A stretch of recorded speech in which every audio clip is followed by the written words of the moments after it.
L'inflation, le sujet brûlant du moment. On va bien sûr envisager ce que c'est, prendre une définition et ensuite voir les conséquences et quelles actions mettre en place pour pouvoir la contrecarrer et savoir si l'immobilier est un bon investissement pendant une période d'inflation. Analyse IMO, c'est la chaîne des investissements réels et rentables qui sont gagnants sur le long terme. Et quand on se pose la question du long terme, peut-être que ça vous est arrivé à vous aussi de savoir est-ce que c'est le bon moment ? Est-ce qu'il faut investir lorsqu'il y a de l'inflation? C'est un sujet qui est récurrent dans les médias, que ce soit les médias traditionnels et les réseaux sociaux. Est-ce qu'il faut investir maintenant ou attendre que quelque chose d'autre se passe, on ne sait pas quoi? On va essayer d'y répondre aujourd'hui avec les différentes étapes. Avant de commencer, sachez que vous seul savez ce que vous voulez, savez comment vous guider dans votre aventure d'investisseur. Et donc, ici, on explore des pistes de réflexion et ensuite, c'est à vous de me dire si ça vous correspond ou si justement vous êtes totalement détaché de ça et si vous suivez votre chemin, peu importe les données macroéconomiques et l'économie en général, on va dire. On va analyser 4 étapes dans cette vidéo. Étape numéro 1, qu'est-ce que l'inflation ? Et vous allez voir que vous allez être surpris. Des fois, c'est beaucoup de clichés et c'est très mal compris à la fois des investisseurs et à la fois même des spécialistes pour savoir ce que c'est, à quoi ça correspond et quel est ce phénomène. Après le quoi, on va analyser le comment, savoir comment cette inflation est générée, est-ce que ça va durer dans le temps ou est-ce que c'est juste un épisode passager. Ensuite, on enchaînera bien évidemment avec le rapport entre l'inflation et l'immobilier, puisque c'est l'objet de cette chaîne. Et vous verrez en quatrième étape qu'en fait c'est beaucoup de psychologie et c'est très important la psychologie lorsqu'on analyse un marché immobilier ou un marché financier de manière générale. Et je vais vous explorer quelques pistes pour pouvoir vous donner les clés d'une réflexion réussie à long terme et réussir vos projets pour tout simplement se dégager des rentes et au-delà de l'argent, du temps et des envies personnelles que vous auriez par rapport à tout ça. Sans plus attendre, la première étape, c'est en fait qu'est-ce que l'inflation? Vous êtes peut-être posé la question récemment, ou alors vous savez ce que c'est, ou alors vous pensez savoir ce que c'est, mais en fait non. On va voir ça tout de suite. Il faut tout d'abord vraiment assimiler cette notion et la comprendre. En fait, l'inflation, on fait souvent l'amalgame aujourd'hui dans les médias traditionnels, dans les conversations entre amis, etc., au bureau, dans une situation que vous avez certainement connue. En fait, l'inflation, ce n'est pas l'augmentation des prix. L'augmentation des prix n'est qu'une conséquence de l'inflation. En fait, l'inflation, à terme proprement parlé, c'est une augmentation de quelque chose. Inflater, ça veut dire augmenter le volume. Donc, ici, on va plutôt parler de ce qui est masse monétaire. Et je ne vous fais pas un cours de macroéconomie, mais sachez et retenez, prenez des notes, que l'inflation, c'est l'augmentation de la masse monétaire en circulation. Alors pourquoi cette masse monétaire en circulation, quand elle augmente, on appelle ça de l'inflation, et pourquoi du coup on fait l'amalgame avec l'augmentation des prix de manière générale à la consommation, que ce soit sur l'alimentaire, sur les transports, l'essence, etc., sur plein d'autres choses que vous connaissez bien de votre quotidien? Tout simplement parce qu'en fait, ça a une conséquence directe, mais ce n'est pas le seul facteur en fait qui fait que les prix augmentent. Dans un marché, il y a l'offre et la demande. Bien évidemment, quand la demande est supérieure à l'offre, les prix augmentent de manière naturelle. Et quand la demande est inférieure à l'offre ou que l'offre augmente mais que la demande reste la même, là, à ce moment-là, les prix ont tendance à baisser. Donc le fait, par exemple, d'augmenter le nombre de billets en circulation, même si je schématise beaucoup et que ce n'est pas exactement ça, hein, bien sûr qu'il y a des mécanismes financiers et plein de complications, mais par exemple, si vous avez une personne qui a 10 € pour acheter une seule baguette de pain, du jour au lendemain, vous donnez 10 € de plus à cette personne, elle en a désormais 20, et le boulanger la prend, eh bien, la baguette de pain va peut-être monter à 1,50 € ou 2 €, tout simplement, parce que la demande, le niveau de demande par rapport à l'offre qui reste la même, va s'adapter, et inversement, l'offre va s'adapter à la demande, tout simplement. Évidemment, c'est très schématique, hein. Il y a beaucoup d'acteurs économiques qui rentrent en compte et prenez cet exemple avec des pincettes, mais sachez vraiment qu'il faut oublier cette relation directe entre inflation et augmentation des prix, parce qu'il y a aussi le côté approvisionnement, donc le côté offre de choses disponibles qui rentre en ligne de compte. Si on avait une abondance d'offres, ben peut-être que ça s'équilibrerait, donc on est en conjoncture où il y a moins d'offres, donc forcément ça crée un facteur aggravant. Et sachez aussi, si vous voulez vraiment creuser la question, qu'il n'y a pas que l'offre et la demande, il y a aussi la vitesse des échanges. C'est-à-dire qu'entre l'offre et la demande, combien de fois le même produit ou le même service va s'échanger, va passer de main en main, et combien de fois l'argent qui sert à payer, donc qui est un moyen de paiement de ces services et ces produits, va s'échanger de manière plus ou moins rapide. Est-ce qu'on est plutôt dans une phase de récession économique ou une phase d'explosion, d'expansion économique? Donc tout ça, en fait, ça fait une espèce d'énorme équation qui influe sur le prix des choses au jour le jour. Et donc, pour ça que j'aime pas trop l'amalgame et le raccourci qui est fait entre inflation et augmentation des prix directs. Étape numéro 2, là vous allez voir comment l'inflation est générée. Donc on va passer brièvement sur cette étape-là parce que le but c'est quand même de parler d'immobilier juste après. Et vous allez donc comprendre qu'il y a un monde entre l'inflation et ce qu'on va appeler la déflation. Du coup, la déflation, c'est l'inverse, hein, c'est une contraction de la masse monétaire et du coup, peut-être l'effet inverse de l'inflation que vous connaissez, vous, comme étant l'augmentation des prix.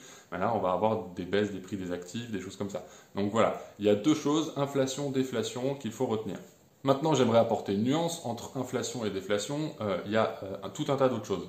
On va pas compliquer cette vidéo, mais il y a aussi de la stagflation, de la désinflation. Donc stagflation, par exemple, une augmentation générale de la masse monétaire, mais pas de croissance dans l'économie, donc du coup des décalages. La désinflation, bah, c'est tout simplement une baisse de l'inflation, mais il y a quand même encore de l'inflation.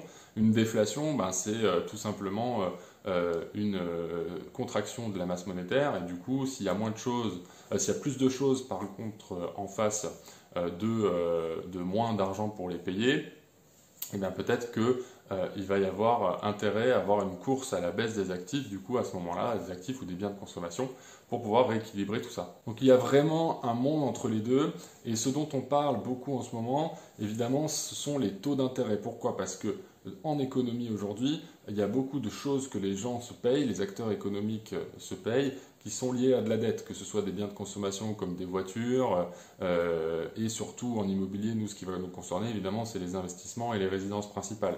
Donc si, évidemment, le prix de l'argent, le prix de l'emprunt, l'achat d'en fait du temps, parce que en fait, le banquier va vous prêter de l'argent, donc vous allez accélérer dans le temps en pouvant rembourser, vous allez gagner du temps sur le patrimoine que vous auriez eu dans le futur en fait. Et tout ça avec une marge que le banquier se fait. Mais du coup, on parle beaucoup de taux d'intérêt parce qu'on est amené à les augmenter pour contrecarrer les effets de l'inflation, et pas contrecarrer l'inflation, mais contrecarrer l'augmentation générale des prix, tout simplement parce que si on dissuade les acteurs économiques d'emprunter pour acheter des choses, bah, les prix des choses vont forcément baisser, parce qu'il y aura moins de monde qui vont pouvoir les acheter, il y aura moins de masse monétaire pour s'acheter ces choses-là. Donc on va passer peut-être dans une phase de déflation, ou du moins une phase transitoire de désinflation. J'espère que c'est plutôt clair, c'était la petite partie macroéconomique, c'est important quand même en tant qu'investisseur, ok de regarder les choses en détail, mais dans votre aventure d'investissement, où là vous allez être seul ou alors accompagné pour pouvoir être guidé, vous allez avoir besoin de certaines données pour justement faire les bons choix. Et d'autre part, il ne faut pas non plus tout le temps regarder ce genre de données, parce que ça va vous faire attendre trop, vous allez vous dire ah, c'est jamais le bon moment, etc. Des fois il faut juste foncer.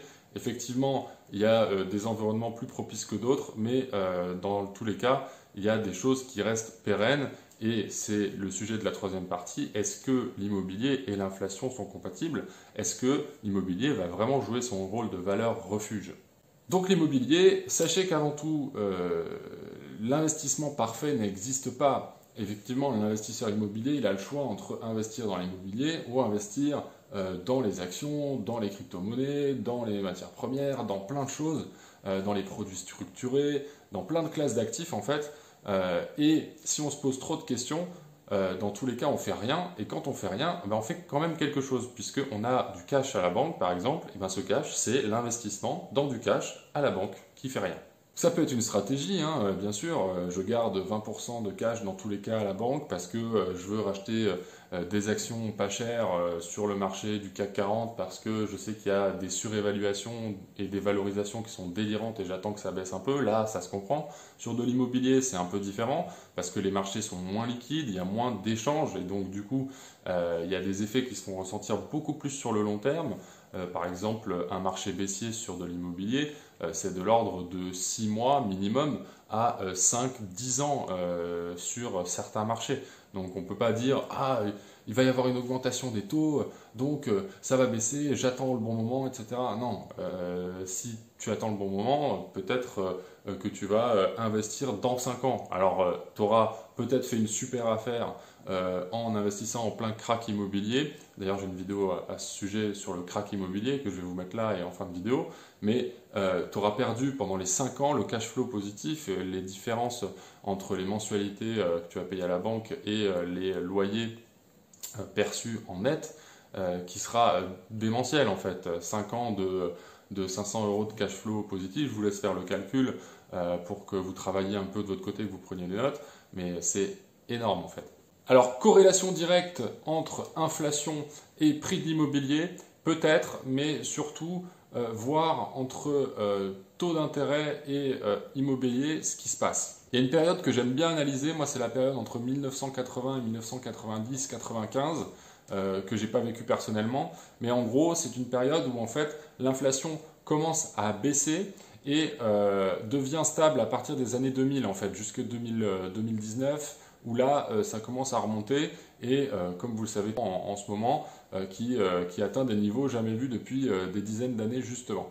Et bien pendant cette période-là, l'immobilier en fait a stagné. Donc en fait il y a eu des hausses, des baisses globalement, mais il n'y a pas eu d'augmentation forte ni de baisse forte. Donc on peut en déduire qu'il n'y a pas forcément de corrélation entre désinflation, déflation et prix de l'immobilier qui aurait dû concrètement baisser. Mais est-ce qu'on peut en dire autant pour l'inflation et l'augmentation des prix des actifs et de l'immobilier en particulier? Une des périodes qu'on peut analyser à ce moment-là, c'est la période des années 70 avec les chocs pétroliers, etc. Où là, en fait, c'est très bizarre, mais il y a eu un gros choc inflationniste où là, les valeurs refuges telles que l'or ont pris beaucoup de valeur et l'immobilier a baissé dans un premier temps. Donc c'est très spécial d'appeler ça valeur refuge alors que non. Mais la nuance que je veux apporter, c'est que on a eu donc les chocs pétroliers, le choc inflationniste et une baisse momentanée des prix des actifs immobiliers.